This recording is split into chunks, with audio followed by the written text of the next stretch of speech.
Hey guys, LockyPocky Reviews here. Today I'm going to be talking about the most recent Ghostbusters movie that's come out, Ghostbusters Afterlife. And I guess before I get into my thoughts on it, I'll just really quickly just talk about my thoughts on the other movies, just so you have an idea where I'm coming from. Um, so yeah, the first one, the original Ghostbusters, I really like. I I'll be honest, I don't quite love it on the same level that I think, like there's some people that just adore it, think it's an amazing movie, perfect movie type thing. I'm not quite on that level. I think it's just, it's a really great movie and it's funny and it has good stuff, obviously, but I'm not obsessed with it or anything. But it's still very, very good. And like I really like the characters, like I love the comedy, all that sort of stuff. The second one, Ghostbusters 2, is basically just kind of a repeat of the first one. To be honest, it's pretty much. There's a few ideas here and there and a couple of things that are interesting, but it's mostly pretty mediocre to me. I'm kind of like, it's not that interesting to be honest. And then the reboot, the Ghostbusters 2016, which I've also seen, and yet pretty much about the same. Honestly, it's just another very mediocre-ish movie to me.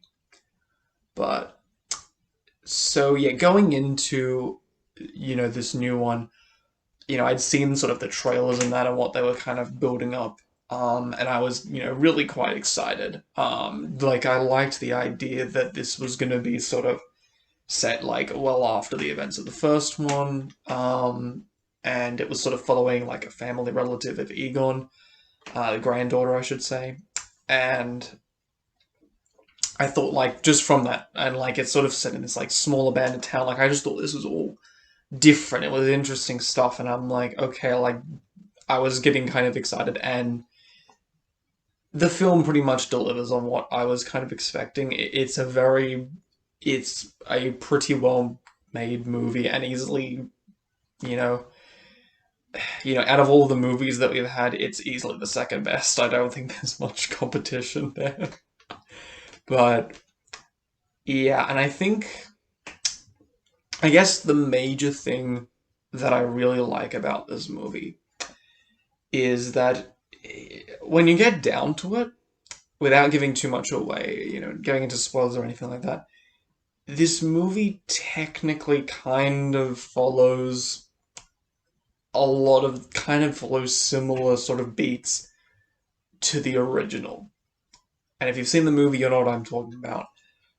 But what's really interesting about it is that even though it's kind of doing these similar stuff things, there is there is actually like a reasoning behind it, and that reasoning is actually really, really smart and really, really clever. And in all honesty, I would say that the ending of the movie is what kind of brings it all together.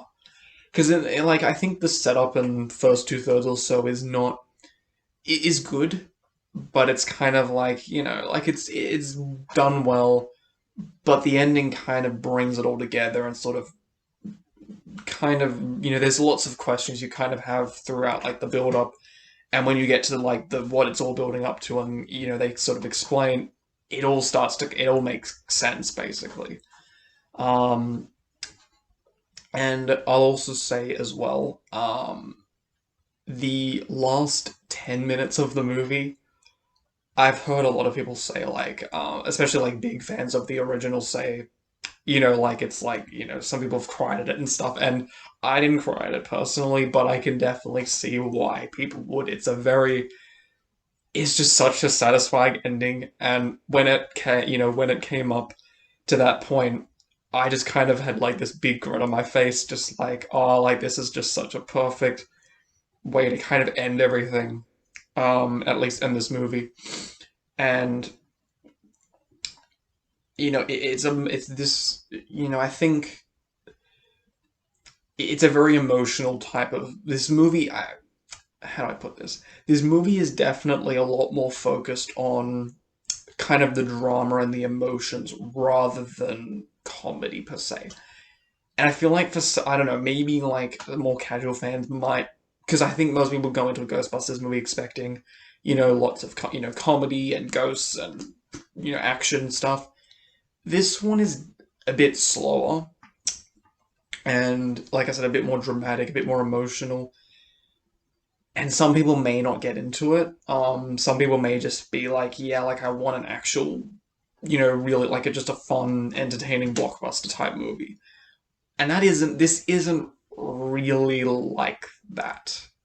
I don't think, but I don't really mind that because um I think the characters for the most part are pretty decent. I think the main girl is really enjoyable. Paul Rudd I mean, it's Paul Rudd, like he's likable in pretty much everything, honestly. So he's a lot of fun, and the other characters I think are all right. Like they're not amazing, but they do their jobs fine. But I think mainly the main girl is what kind of brings it through. She's kind of the core and heart of the movie. And I like, even though she kind of has some similar traits to Egon, but she's also kind of has this weird sense of humor and stuff like that. And it was just a fun character to me. Um, but yeah, I don't know whether or not this is gonna, because I think I've seen reviews on Rotten Tomatoes, like this one got, I think it was like 62% or something. So it may not necessarily be winning everyone over. But I don't know, I surprisingly really enjoyed it. For the most part, I think it was a really overall well put together movie. Like I said, nowhere near as good as, like, it's not on the same level as the first one. I don't think, you know, it's kind of hard for like a movie like this to do that, but it comes close. It's definitely like a good, much closer than the other ones did. Let's put it that way. Overall, I'm going to give Ghostbusters Afterlife a 7 out of 10. Thank you for watching the video. I also will say I have a bit of a plan coming up for a video coming up where I'm going to be kind of doing a summary of the movies and shows that have come out in 2021.